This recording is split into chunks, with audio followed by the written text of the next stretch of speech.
ભગત આવો 1 મિનિટ ભગત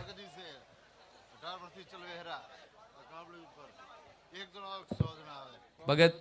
2 મિનિટ માટે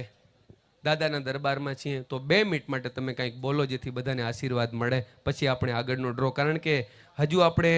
8, 9, 10, 11 ને 12 એમ 5 એક્ટિવા ઇનામમાં છે એ આપવાની છે એના પહેલા આશીર્વાદ રૂપી 2 શબ્દો બોલો રમા પીરાની જય ખાસ કરીને મારા ગામને લાખ લાખ વંદન કરું છું કે છેલ્લા 2 મહિનાથી આ કામ લીધેલું હતું તો છેલ્લા 15 દિવસથી મારા ગામે આંખે ઊંઘ નથી કરી અને આ બાબાનો ડ્રો સફળ કર્યો છે એના માટે રામાપીરને પ્રાર્થના કરું છું કે મારા ગામની અંદર કોઈ દિવસ ખોટો વાયરો વાવા ના દેતો એવી બાબાને પ્રાર્થના કરું છું બોલો રમા પીરની જય